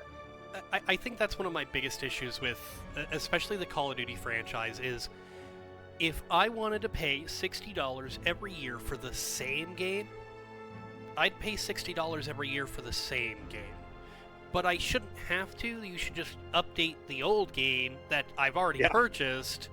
And I get it. That's not a successful business model. It's not how you make $1 billion in a year. But it takes care of the fans, and it makes the fans feel more like they're a part of a culture as opposed to just cash cows. Yeah, because that's all we are in the game industry now. Oh, for sure. We're cash cows. That's it. For sure. All right, Kyle. We are almost finished. I promise I won't keep you for longer than another half hour. That's all right. I'm having fun. Last save point. We're going to get back to something more light and not quite as deep as the last three big questions were. Would you rather have one unforgettable 10-hour game or a decent 200-hour game? Unforgettable 10-hour game. Knock my socks off. Yeah. I would definitely say that. I mean, because there's plenty of games that are decent games that I can play for 200, 300, 400 hours. Like Harry Potter, Hogwarts. Yes. Legacy. I love that game. Yes, it was I've great. got several hours in it. I am just 2 houses away from a platinum. I've done everything on one playthrough. I just did Map Chamber on a second house, and so I got to hit Map Chamber on 2 more on the PlayStation, and I'll have the platinum. I love that game, and I will keep playing it. Did it knock my socks off? No, but it's everything I wanted in a Harry Potter game, minus Quidditch. Yeah, and I think they'll have that in their next one because they are making it another one. And I think we'll have that in it. We better. Then they released a Quidditch game, and it was like so weird, and like really you couldn't have just taken the mechanics of this flying over here. Like it's so well rounded already, and just put it whatever, different thing. Yeah. But I couldn't tell you the last short game that I finished and was just like, whew, I need a cigarette after that. Like, I haven't had a short play game like that in a long time that I couldn't even tell you one off the top of my head right now. Yeah, I'm a fan. I don't know the last 10-hour game. Actually, the last 10-hour game that truly blew me away is an independent game, because they always are. It's called they always are. It's called Not for Broadcast, and you essentially play as the editor of a news station, and it's made to kind of understand how the media can control the masses. So gotcha. It's a really neat game. The whole game took me about 10 hours to play before the DLCs. The DLCs added another 6 hours afterwards. There's 4 of them. They were a ton of fun. Great game. But that's the last one where I was truly, every turn, I was like, this game, I have to take a break from it, or I'm going to go insane. It was so much fun. Another point, too, is that game, whatever that game may be that is so excellent in 10 hours, does not need graphics to do it. Right. Well, and does not need it. The beautiful thing about Not for Broadcast is it's a large game. Like I said, it's an independent game, but everything was recorded. So they've got real people doing everything. They've got 200 hours of video recording that they put into this game, and you see 10 hours of it per playthrough. That's crazy. It's great. I That reminds me, I forget the name of it. There's this old game that was maybe PlayStation. I don't know, but it was real. It was like a movie, and then you chose for the game what the character would do next, and then would pick that scene, and there were live recordings. It actually was a total flop, but I think it started a different type of genre that people never even considered. which I love. I love these games. I've played all of like the super massive games, which is like the Quarry and the one that they just remade, Until Dawn. Oh yeah, All of these games, I love those games, and I think a lot of that also comes from the Walking Dead game that came out in 2012 and won Game of the Year that year. Telltale one. The Telltale one, yeah. Yeah. I think they started this kind of huge revolution in the industry to bring these games to life, and they're some of my favorite genre. I love them. I personally, so I am obsessed with The Walking Dead. I love that series. I've watched every spinoff, but I did not enjoy the Telltale game. It felt boring to me. That did feel boring, and I'm not taking away for what it is, but that did not suit me. I couldn't control enough. That, yeah, it felt too linear. Yeah. Not really linear because you have choices, but yeah, it's just, I don't know. I couldn't get into that one. And I can see that. Like, that was my issue when it came out, because there were other incredible games that came out that year that I felt like they were more fun to play. And then this game won Game of the Year. I didn't touch it for another 4 years. I had moved up here before I'd even touched the game. I may have to check it out again, because as you grow older, taste changes. Yep. Tastes change. Because I used to play first-person shooters all the time, and the only one I play now is sort of that Rust game, and and I only do that to play with my friends. I don't play Call of Duty. I've never really played Fortnite. I have no desire other than Destiny 2, and again, I only do that because my nephew plays it, and I want to have a thing to bond with him over. And it's like, I would not choose to play any of these games anymore. Yeah. They just lost their fun to me. Especially. So I could maybe get into a Telltale game now. Well, and I actually need to try that again. I think the first person's. I think the biggest issue I have lately with the first person games is they're all the same. It doesn't matter what game you're playing. You could be playing Call of Duty or Battlefield or Destiny or Borderlands. They're all the same game. I was actually shocked. I was doing a little looking up. I was actually shocked to find out both Call of Duty and Battlefield use their own proprietary engines. They do. Then why do they feel identical? Like, and not even just to them. I know they don't look like Fortnite, but they still play like Fortnite. Well, especially Call of Duty nowadays. Especially Call of Duty now. But they don't even use the Unreal Engine like I thought they did. Nope. I was actually shocked by that. That one kind of blew my mind. I'm like, but then why does it feel like it? Because pandering, and that's all it is. Yep. Well, and so they just simply made their assets look the same. And Fortnite is such a popular game that it's difficult to say, well, we don't want to be like that, because that's exactly what you want to be like. You want to make that kind of money. Right. Epic Games is a billion-dollar company. They make $1 billion in revenue every year. Yeah. So, and that's what the gaming industry wants ultimately, is they want to make $1 billion for every game, every year, every time they release it. It's unfortunate. It is. Okay. We're almost done. We've got a poll, and then we're going to talk about the future of gaming. Okay. We might have to run an ad. Okay. A second one in between. We're about 18 minutes out, so I'm going to push it as much as I can. Okay. And if it comes to that, then we'll run another ad, and we'll finish up after that. Sounds good. So, the poll is, what ruined gaming most? Obsession with graphics, microtransactions, open world burnout, or gamer culture itself?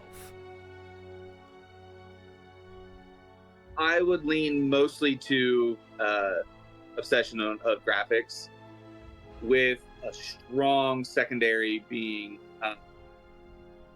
the gaming culture. There's a gatekeeping that happens, and I don't like gatekeeping in anything. I always think of Metallica. I saw there was like this post where this person was gatekeeping somebody for liking Metallica because, quote, you weren't even born when they started playing. And Metallica themselves responded directly to this person and said, hey, you really think we care how old somebody is or when they got into us, which albums they like? He said, we have changed and adapted through the years. We don't care when somebody comes on board or if they only like this album and they don't like the old stuff. They only like the new, or if they only like the old and don't like the new. If you like any of our music, we have succeeded. And he said, but people like you will put me out of a job. Because if you keep gatekeeping, then nobody new can ever come in and we'll die. Like our business model, our band will die. And I always think about that because it's exactly right. With anything, people gatekeep. But games especially, like, oh, you didn't play original Call of Duty? Then you're not a real Call of Duty fan. Like, no, I've been playing since the OG. Yeah, I was 4. Oh, yeah, no, you definitely aren't a real fan then. They could be a bigger fan than you. It does not make a difference. So I don't know. It might be more so the gaming culture that kind of destroys it, but I don't know. Graphics focus has definitely done damage. I think the two games that notably have this really toxic gatekeeping community are unfortunately both League games. One's League of Legends and the other is Rocket League. And I feel like I can see that, yeah. when you start getting into like your Reddits and your online forums and stuff like that, everybody's very kind, and then you get into a game and everybody turns into like this demon. Everybody wants you to be the best ever. You have to be a pro level player to be good at all at the game. Right. And that drives me insane.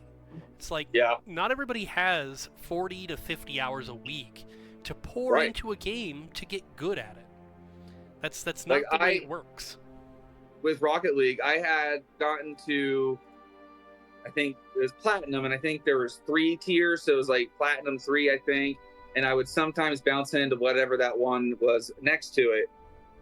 But I didn't care if my friends were golds, silvers, like, I don't care. Yeah, but you're going to lose. Like, I don't care. Yep. Am I playing with my friends? Am I having fun? Then it's a success. I don't have to win the match to have had fun playing the game. I can lose and still have fun. I want to win. When I focused really heavily on Rocket League, which was not long ago, a little over a year, I was determined. I was going to, because I've been hard stuck at Platinum essentially since Epic took over, I was determined to break into Champion, which is you've got Platinum, then Diamond, then Champion.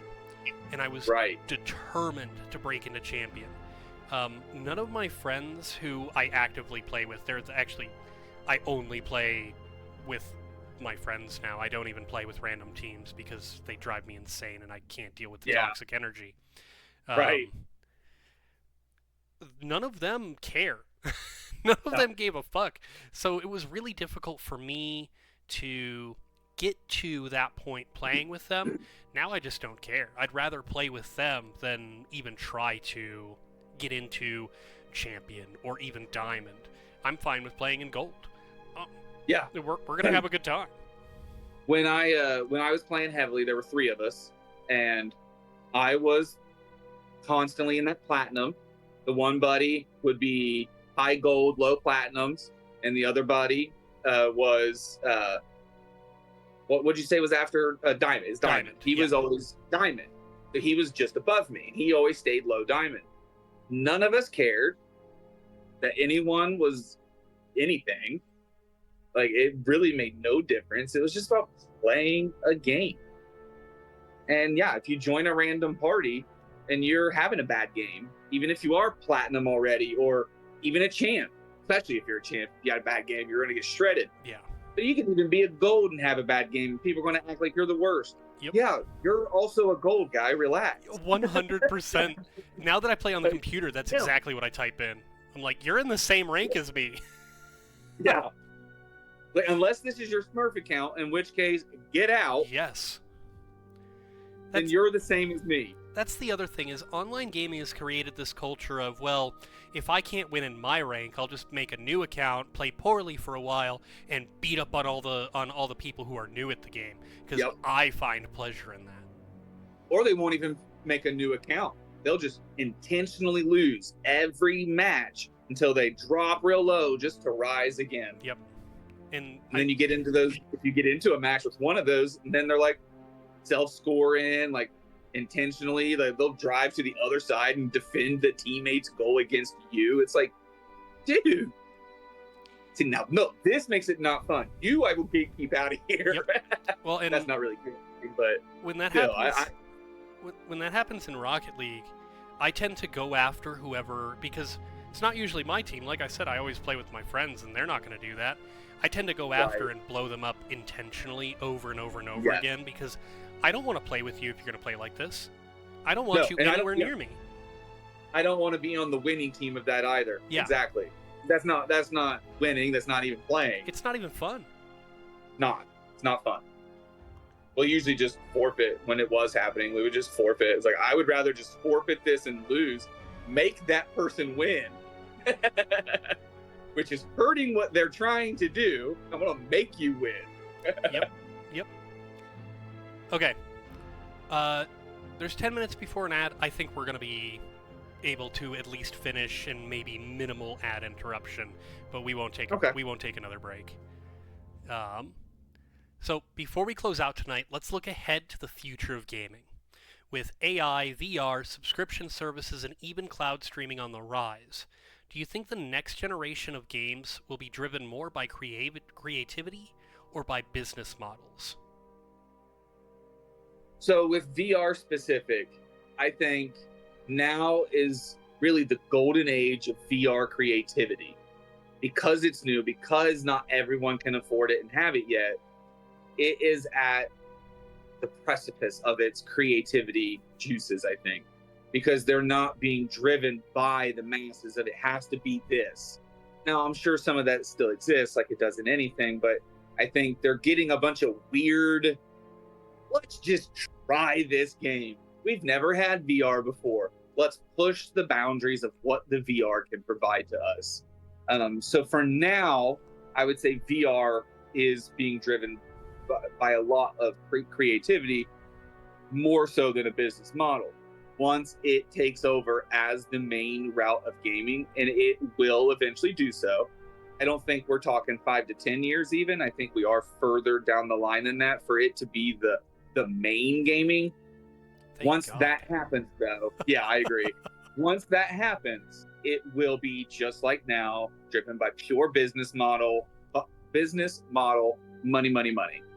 Yeah. I think that's what will happen with it, yes. So AI is an interesting concept. I love it. I hate it. I want it to wake up and I want it to go away. You know, I don't know what I want with AI. I understand the art aspect and the damages it can have, but I also see benefits to the art aspect. Like when I'm just making a D&D campaign, I can't afford to pay someone to draw my stuff, and I'm minimally good with art, but I can't usually create exactly what's in my head in that kind of detail that I want. So yeah, I jumped to AI to just give me an image of this town that I just created, or because I actually made a zombie Walking Dead campaign. Nice.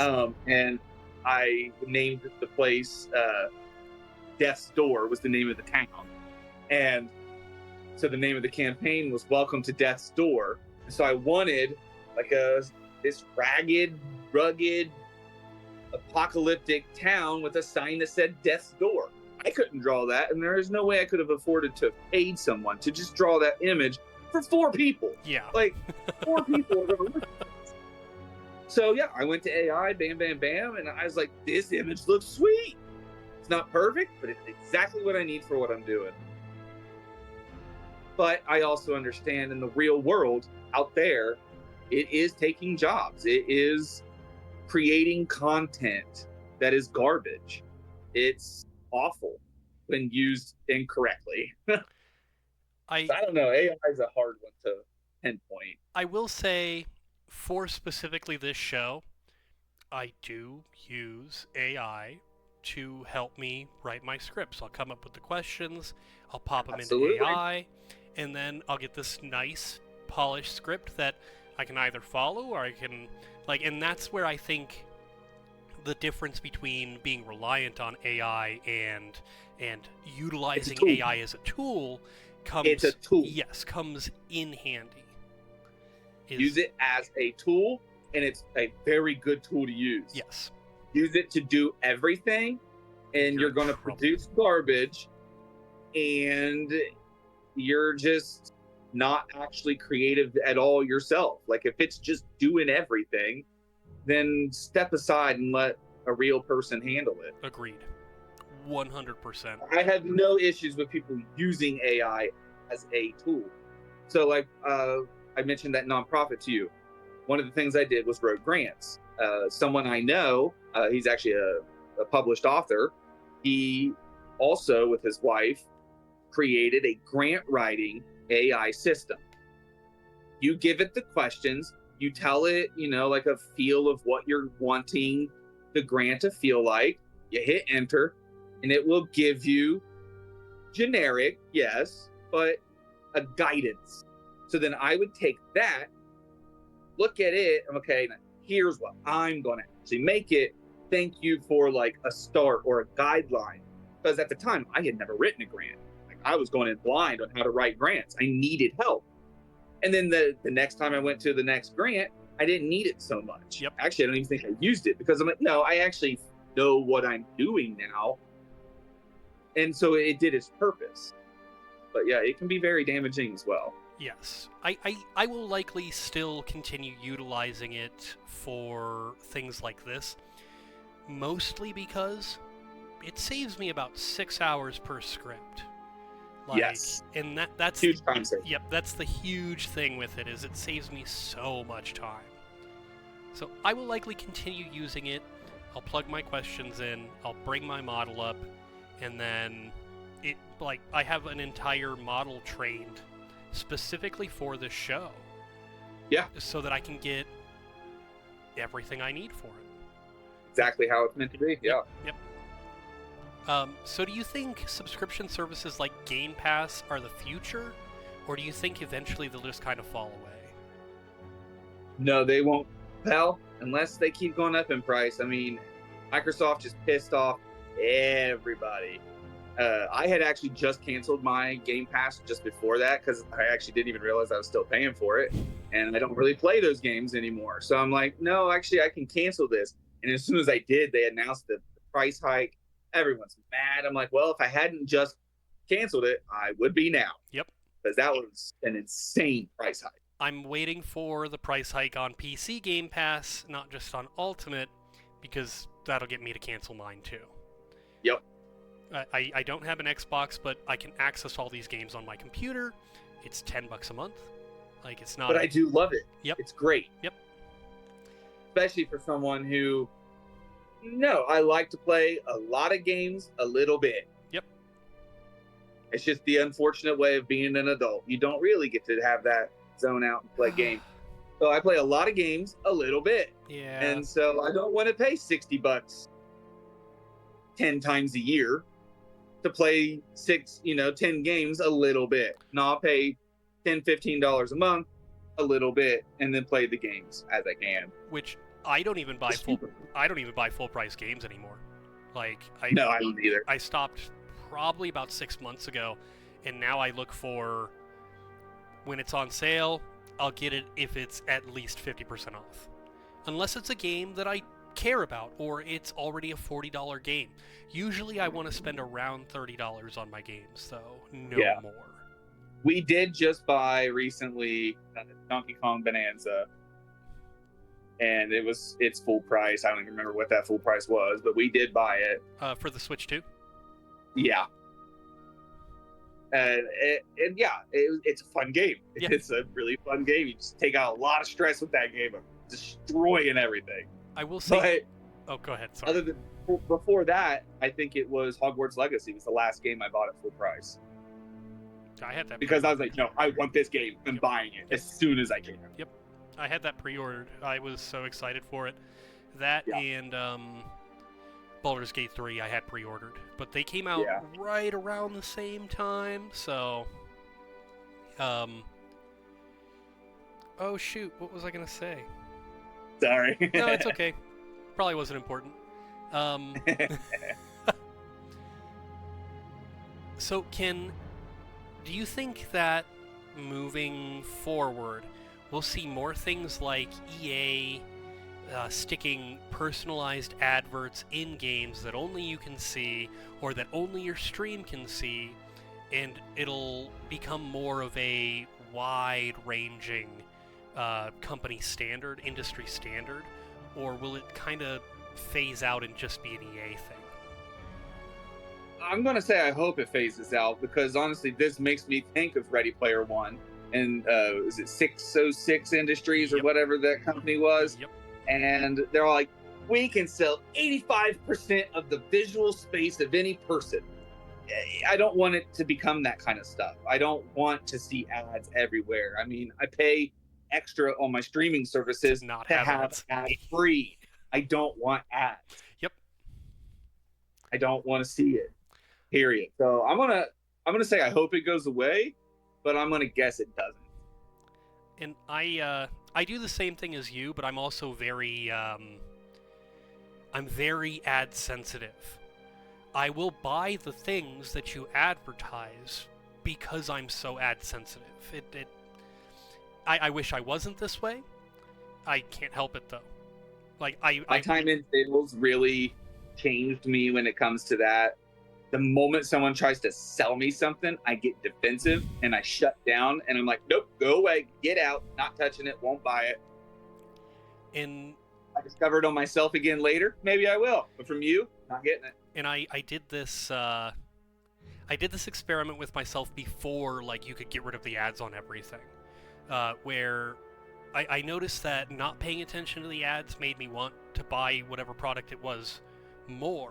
So I started to hyper pay attention to ads. Like, I'd ignore whatever show I was watching and like be on my phone, and then I'd pay super close attention to the ads, and I was like, this has got to stop. And then right around then, I was able to pay more for the subscription models to not show me the ads, and now I've become even more ad sensitive because now I don't watch them at all. Right. Yeah. So they're really effective, man. They pay people specifically because they know your brain. Yeah, 100%. Oh, I think you were the one who was telling me about the Smashburger menu boards a billion years ago when you went and did the pictures and you talked about how they doctor them up and I learned that Papa John's did the same thing. So whenever you see, like, in any pizza commercial, whenever you see this gooey kind of stretch, that's hot glue put between the pieces and then stretched out. Yep. I'm like, that's disgusting. Yeah, it was like Racks or Rallies, whichever one. There was a girl doing the ad, and she didn't realize she was not supposed to bite that burger, and she did. And the toothpick jammed into her mouth because they used toothpicks to hold everything perfect. The back half of the burger has nothing. The front half of the burger has just stuff hanging off that are stuck together with toothpicks. Sometimes not even real food. Styrofoam, molded. Paint. It's not even real food. Yep. Just because they know it looks good and it'll make you want to eat it. Man. And that's why what you buy will never look like the food in an ad. Yep. I've had one burger ever look like what it was on the screen, and it was at A&W. And the burger looked exactly like it was on the screen. I took pictures of it because it looked so incredible. That's awesome. It was awesome. So they probably used real food. Oh my God, it was so good too. It was the best burger I've ever had. What do you want most from gaming in the next 10 years? I want more stories. I want better stories. I wouldn't even say more stories. I don't need a bunch of them. I just want games that have better stories. I want to be engrossed into the game. I want to feel for the character. I mean, the same way when I watch a TV show, I want to feel like I know these people in a sense. Like, no, they're my friend. I am here to help them. I have to save them because they just compelled me so greatly to do so. That is what I want. Yeah. That is why I want graphics to stop being the focus. Cap them where they are now and just start focusing back on mechanics and stories. I agree. And we've had a lot of graphical increases in the last 10 years, but I think we're reaching this peak of graphics where we have to be. It can't be getting that much better. There's no way. It will be truly photorealism if it is. Yeah. Yeah, right? or you'll be using real people. Or you'll be just like, there'll be movies. There'll be these 100-hour movies that have every scene recorded. Right. So I hope we're getting to this point where the graphics are capping off and we're going to get back to these story-based games. Even if they've got incredible graphics, fine. I don't care. As long as it's got an incredible story, and my examples, once again, are Baldur's Gate 3, Expedition 33. These are great games that look incredible, but focus so heavily on the story that you don't have to be worried it's a bad game. Right. No, I agree with you wholeheartedly. I hope stories come back. All right. That's it for tonight, man. I appreciate you so much being here. Heck yeah. It's been a good time. Awesome. This has been awesome. This is by far the longest episode I've had. It probably was longer because it's been over 10 years since we've sat and talked. Yeah, that's actually probably true. We would have had probably a lot what of made it go longer. Yeah, we would have probably had a lot more of this fleshed out prior to. Yeah. But I look forward to having you on again. Definitely. Before we wrap up, do you want to say goodbye? Thanks for having me on. It's been a great time. I would definitely rejoin. Thanks for anyone watching, listening. I can't wait to do another one. I'll sit and chat again. This has been great. Awesome. I'm glad. I've had nothing but positive interactions with this podcast. I don't sense it going anytime soon, unless I run out of time in the imminent future, which also I don't see happening. Yeah. But I hope it doesn't. But thank you so much for being here. Thank everybody who's been watching, listening on YouTube, checking us out on Spotify. If you liked this episode, you can help by subscribing to the YouTube. It's Windorf Jenkins. You can follow on Spotify at Canon and Cogito. And a 5-star review will help this show take off. I'm not trying to make really any money from this show. This has just been a passion project for me, and I've had so much fun doing it. But as we log off tonight, I want to remind everybody out there that the world can feel so heavy, especially in times like this. That's why we need to get out there, take care of each other, and that's why communities like this matter so much. Alright, I'm Josh. I think therefore fandom. We'll see you guys next week.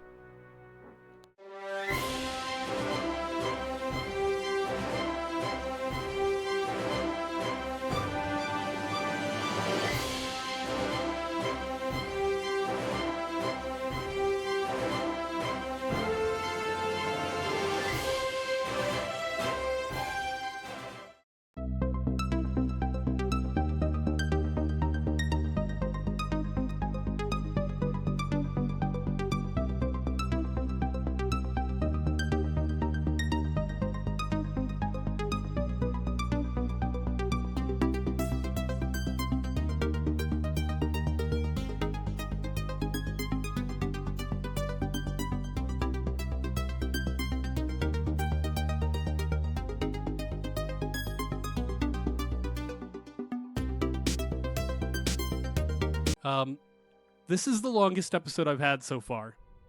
Just so you know. which is fine. I don't mind. I don't mind. Yeah, but this is the longest episode I've had so far. Hey, if you got to make it a two-parter, make it a two-parter. Yeah, right? Well, I don't think we'll quite hit 3 hours, which my cutoff for, like, a really long episode has been an hour and a half. I think I have one that's an hour and 40 minutes with the Star Wars episode. Yeah. But, and that was previously the longest one that I'd had because I was sick that week, Hendo was hungover, and we just dug into everything Star Wars, and everything was just... I can talk some Star Wars, too. I kind of got out of it in recent years, but there was a while there where I would spend hours just down rabbit holes of Star Wars lore, and just, I think... It has been a little while, though. I think the Disney movies did not great. I think the Disney shows have been incredible. Yes, I've loved every one of the shows. There was one, I have not watched the Ahsoka. Oh. I watched Book of Boba and The Mandalorian. Yep. But I've not watched the Ahsoka one, which it's so funny because for the longest time, she was like one of my favorite characters through Star Wars. And I was always disappointed because I always get confused on the timeline of why wasn't she ever shown in a movie? I feel like she should have been. Yeah, at least been there. At least in Revenge of the Sith. Clone Wars. Yeah. So if she's in Clone Wars, the animated series, Clone Wars, I think it was called Clone Wars. Yes, it was. And that was really good. I love that series. Yep. If she can be in that, I'm pretty sure it takes place between two movies. Where was she at in the movies? It's literally his Padawan. I mean, come on. Yep. I never understood why she wasn't there. I think she was a late ad. I don't think she was originally thought of. She was a retcon, is what she was. I don't think they were originally going to make the Clone Wars canon in Star Wars, and then Disney took over, and they were like, no, this is really good. We're going to make it canon. Because they let Darth Maul? He wouldn't say Sidious, but Maul. I mean, they let him live. Yep. I mean, he was cut in half and a half spider or something weird, but he was alive. And he had these sick robot legs, man. Yeah, he was something creepy and weird, but so yeah, I was like, there he was. We'll have to get you on for a Star Wars episode too. I could definitely do some Star Wars talking. Cool. I mean, I could do a lot of nerd talking. Yeah. I mean, I'm a nerd of all trades, so same. Let's move forward.